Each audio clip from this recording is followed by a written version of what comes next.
Hello everyone, welcome to our channel Public Cloud Design Tips and Tricks.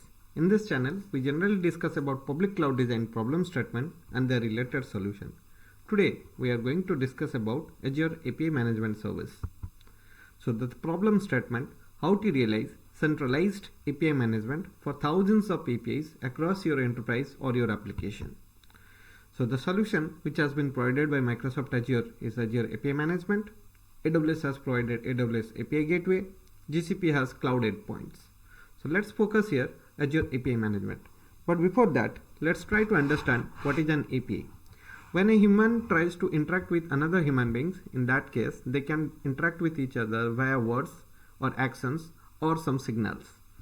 But when a human is trying to interact with the system, then the system's interface will help the human being to interact with the system. Like, you have your UI or your front-end screen with which you interact with the computer. But when a software wants to interact with another software, then it needs a kind of protocol. It needs a kind of fashion with which one software can authenticate another software and can do the operation that they want to do from each other. That's where the API is coming to picture. So API stands for Application Programming Interface, which is nothing but an interface to interact both of your application in a streamless way. API represents a set of operations available to app developer. Each API contains a reference to the backend services that implements the API and its operation map to backend operations. So each API try to abstract the backend operation to the user. The user will never understand where exactly the backend is. Rather than where the API, the user or the second application will try to interact with that particular software. Now, why do we need management of the API? So each API has their different way of consumptions. That means a protocol, format, naming convention, everything is different from API to API. And also you have similar features such as authentication, monitoring, performance, and also needs to be done with multiple API with multiple server. So in that case, it is very difficult to segregate your APIs into different group or category. In that case, API management is coming to picture where you can categorize your APIs with set of rules or policies, or you can manage them, you can automate them, so that API management is trying to help in all these aspects to resolve your solution. Now let's try to understand here. You have a client app which is nothing but a mobile application or a web application. It wants to consume different backend APIs. So all these API can be directly goes to the client application, or they will go via the API management service. So what they will do, all the APIs will be registered in your API management service, and the client application will invoke the API based on the authentication and authorization mechanism or the protocol by which they have to invoke that particular API. So it is nothing but a producer and a consumer concept. So you have your consumer who is consuming the APIs, and the producer is nothing but the backend APIs which is getting enabled. So API management is nothing but a hybrid multi-cloud management platform for APIs across all environments. It enables both developer and architects to manage the key stages of APIs as it designed, published, and shared with its consumer base. That's how API management is been defined. Now let's try to understand what are all different components of API management services.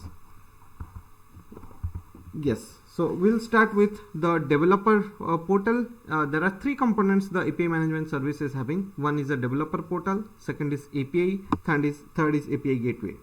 API gateway is nothing but all requests from your client application first reaches the API gateway, and from the API gateway it redirects to your backend services via the backend pool. So this is the landing component of your API management service, and it also helps to accept API calls and route them to the respective backend services. It verifies the API keys with JWT tokens, certificates, and other credentials.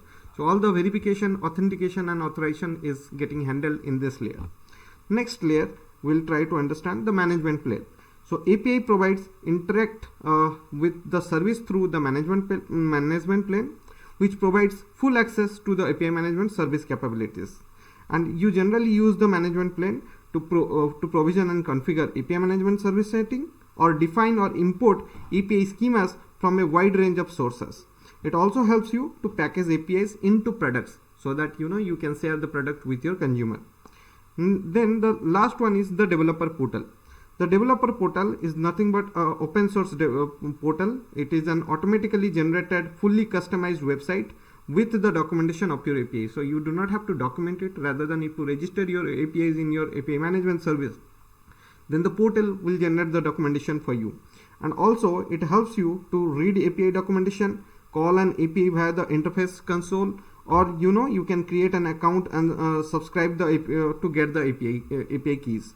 So that is also can be done via the developer portal. So it is nothing but a UI phases, and gateway is nothing but the API gateway is nothing but the API endpoint, and API management service is the internal business which will running both a developer portal as well as API gateway. This is the basic components of API management services. Now let's try to realize what is API management groups. So groups are generally being used to manage the visibility of your products which has been developed inside your API management. So with the groups you can categorize which users has to do which operations. So there are three kinds of groups generally API management supports. One is administrator groups, second is developer groups, third is guest group. In administrator group you can manage the API, create it, and also you can do the operational activities. Developer groups, it can help you to grant the access to the developer portal and build application which will also calls the operation of that particular API. Guest is nothing but the grantors. You can grant certain permission to that particular guest group with which they can at least view the APIs in a read-only mode or like that. You can define that. So these are all three groups which is getting supported by API management. API management is also integrated with multiple services like storage account, application insight, key vault. You can do the monitoring, you can do the caching as well with API management. When I say caching, in that case, let you have a backend service, and there are few caches that you want to enable for that backend service, so that whenever a heavy traffic is coming to your API management, then the API management will handle that particular caching system and it will return that response to the user rather than calling the backend and increasing the processing time. So that is also, these are all different beautiful features which is getting provided by API management. I would request please go through the Microsoft document of API management service. It is a vast service. It has really lot of feature. If you are looking for a centralized management or your application level management where you want to expose or register your APIs and your consumers wants to consume that, then please follow that. This is a powerful service, I can say, with respect to API integration. You can follow these links in Microsoft portal to read about the API management service. If you like the video, then don't forget to subscribe our channel. And yeah, thanks for listening. Good luck.